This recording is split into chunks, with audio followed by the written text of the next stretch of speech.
देखें, ओगरा ने सिफारिश भेजी है इतलात के मुताबिक कि 83 रुपीज़ पेट्रोल महंगा कर दिया जाए, यानी तकरीबन ना करते भी 100 रुपया पेट्रोल और महंगा होने जा रहा है।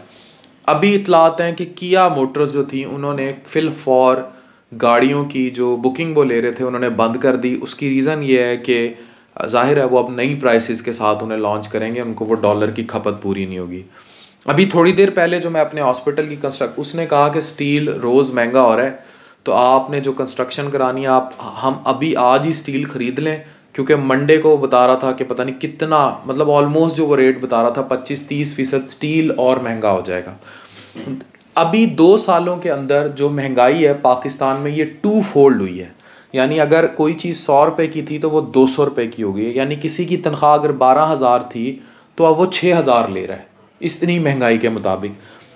लेकिन जिस हिसाब से डॉलर ऊपर जा रहा है इस टाइम आपको क्लेम तो यही हो रहा है 255 256, लेकिन जो लोग डॉलर ख़रीद रहे हैं ब्लैक में उनको पता है इस टाइम डॉलर 300 रुपये का मिल रहा है। और अगर आप एक्सचेंज रेट्स पे जाएं दुबई पे या कहीं, जब आप रेट चेंज कराते हैं तो ये 350 तक चेंज हो रहा है डॉलर। ये करेंसी रेट एक्सचेंज इस टाइम सबसे बुरा है। पाकिस्तान की करेंसी इस टाइम पूरे ख़ित्ते में एक्सपोनेंशियली गिरी हुई है, अफ़गानिस्तान से कई गुना ज़्यादा गिरी हुई है, बांग्लादेशी टके से कई गुना ज़्यादा गिरी हुई है, इंडियन रुपी से तो बहुत ही ज़्यादा डिवैल्यूएशन का शिकार है। तो ये सब मिसमैनेजमेंट है पिछले 75 सालों की। आज भी हमारे सियासतदान लड़ रहे हैं, जब ये लड़ते हैं फिर इंटरफेरेंस होती है, फिर कई साल मुल्क और आगे पीछे धकेल दिया जाता है, पता ही नहीं लगता मुल्क किधर जा रहा है।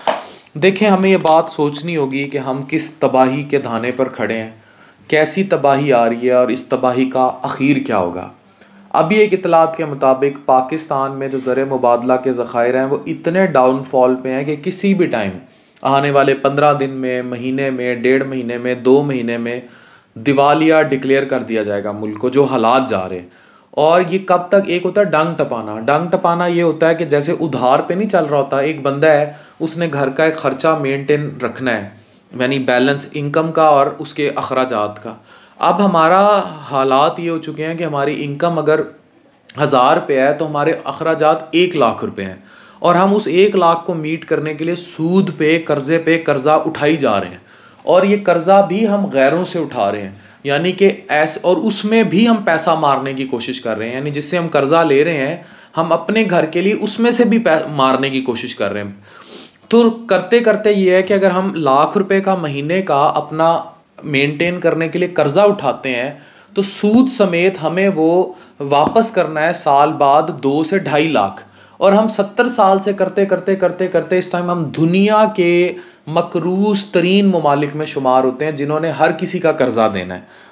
अभी ये पठान मूवी इन हो रही थी, लोग इसको बड़ा फेवर कर रहे थे, मुझे रिपोर्ट्स थी, मैंने देखी नहीं है, कि उसमें उन्होंने यही दिखाया हुआ कि जब से वो ये कश्मीर में उनका आर्टिकल लगा है तब से हम लोग जो है वो उस वहाँ दहशत गर्दी के लिए पैसा, और ये हमारा पैसा है ही नहीं, हमने किधर से दहशत गर्दी के लिए पैसा देना या करना, हम तो बिल्कुल तबाह बर्बाद हुए पड़े हैं। इस टाइम पाकिस्तान जिस डिज़ास्टर और क्राइसिस से गुजर रहा है, इकनॉमिक क्राइसिस से, ये तारीख का बदतरीन क्राइसिस है। ऐसा क्राइसिस ना कभी पाकिस्तान पे आया, ना कभी देखा, ना सुना, ना कभी सामने आया। ये इतना बुरा क्राइसिस है कि जिस क्राइसिस को मीट ही नहीं किया जा सकता, मतलब एक्सपोनेंशियली फॉल ऑफ क्राइसिस है। इस पर सबसे बुरी बात यह कि पाकिस्तान में डकैतियाँ आम हो चुकी हैं, मारा मारी आम हो रही है। मुल्तान जैसे शहर जो पुरअमन थे, लाहौर जैसे शहर, वहाँ कराची जैसे हालात हो रहे हैं, डकैतियाँ हो रही हैं, गाड़ियाँ छीनी जा रही हैं, मोबाइल छीनी जा रही हैं, बुरी तरीके से मुल्क में क्राइम रेट एक्सपोनेंशियली हाई है। इसकी रीज़न सिर्फ गुर्बत, बेरोज़गारी, महंगाई, सिर्फ ये नहीं है, एक प्राइम रीज़न है लेकिन सिर्फ ये नहीं है, बड़ी रीज़न लाकानूनियत है। हमारे मुल्क से कानून का कोई पता अता नहीं है। हमारे यहाँ किसी को नहीं पता कि मुल्क कौन चला रहा है, किस एक्सपोनेंशियल पे चल रहा है, और इस मुल्क में स्टेबिलिटी क्या है। आप ये देखें, पंजाब में ही पिछले 1 साल के अंदर कितनी ज़्यादा हुकूमत ट्रांजिशन आई है कि पहले एक वज़ीर, क्योंकि जब आती है फिर पूरी मशीनरी चेंज हो जाती है रियासती। तो जब स्टेबिलिटी नहीं आएगी तो एक इतने बड़े सूबे में, जिस सूबे के बारे में ये क्लेम किया जाता है कि इस सूबे को, पंजाब को बनाते बनाते हमने बांग्लादेश लूज़ किया था, उसमें इंस्टेबिलिटी के ये हालात हैं कि साल के अंदर ही 2 से 3 हुकूमतें ड्विंडल, टॉस की तरह ड्विंडल हो चुकी हैं, आज वो कल वो आज वो। और जब एक वज़ीर आला, वो सिर्फ वज़ीर आला नहीं, नीचे पूरा निज़ाम तब्दील होना होता है और इलेक्शन के लिए फिर मारा मारी चलती है। अब इस मुल्क को ज़रूरत है कि ये एक पेज पर बैठें, एक स्टेबल इलेक्शन हो जाएं और उसके बाद एक रन डाउन हुकूमत आए और उसको फिर 5 साल कोई ना छेड़ सके, फिर अगला अपनी बारी ले। ये जो शब खून मारा गया है हर हुकूमत के ऊपर, उनको बारी पूरी नहीं करने दी गई, उससे बहुत बड़ा डिज़ास्टर आया है, चाहे वो किसी की भी हुकूमत थी, नून लीग की, पीटीआई की, पीपल्स पार्टी की। इससे जो तबाही आई है वो तबाही जो है उसका कोई पैमाना नहीं है। और आने वाले वक्त में जो एक और बहुत बड़ा डिज़ास्टर है जिस पर हम तवज्जो नहीं दे रहे, वो है आबादी।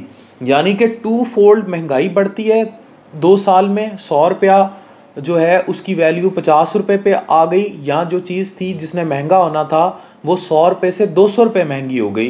यानी आज अगर ये 100 रुपये का है तो ये 200 रुपये का हो गया, लाख रुपए का 2 लाख का हो गया, 10 लाख का 20 लाख का हो गया। इसी तरह जो आबादी, जो एक घर में अगर 3 बंदे थे वो 6 हो गए, उधर से महंगाई बढ़ गई। अब होगा क्या, जिसके घर भूखे बैठे होंगे बाहर, उसे पता है लाकानूनियत बहुत ज़्यादा है, वो डाके मारेगा।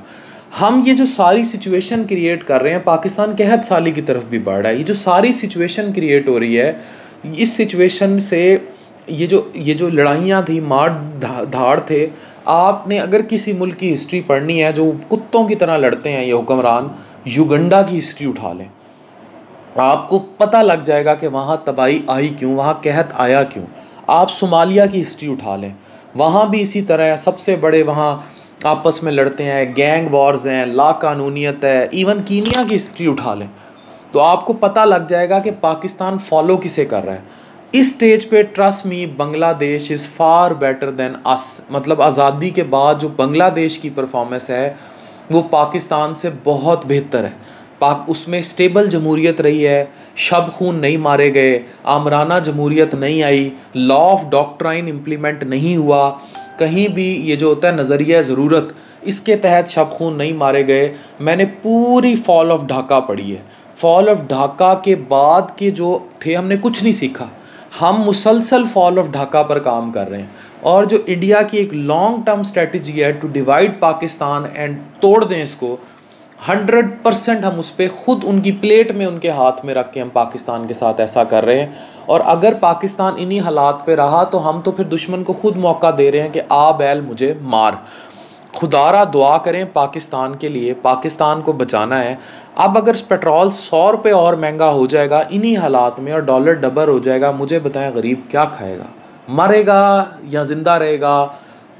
फिर जो मर्जी हाकिम आता रहे जाता रहे, उनको क्या, जिसका घर में बच्चे भूखे मर रहे हैं, कानून नाम की चीज़ नहीं है, नाइंसाफ़ी अरूज पर है। वो कहते थे माशरे किसी को तबाह करना, वहाँ सिर्फ एक चीज़ उठा दो, वहाँ से इंसाफ। तो फिर हमारे माशरे में इतनी तबाही जो है, इसका ज़िम्मेदार कौन? ये सब हमें सोचना होगा। अगर नहीं सोचेंगे तो आग तो घरों को आ चुकी है, पूरा रोम जल रहा है और नेहरू बांसुरी बजा रहा है। तो हमें सोचना होगा। और बांसुरी बजाई जा रहा है, वो अपनी धुन में जो है वो बजाई जा रहा है, उसको कोई फिक्र नहीं है कि पूरा रोम जल रहा है और पूरा पाकिस्तान जल रहा है और ये जो हमारे बैठे हैं ऊपर ये बांसुरी बजा रहे हैं। डॉक्टर अफान कैसर, साइनिंग ऑफ।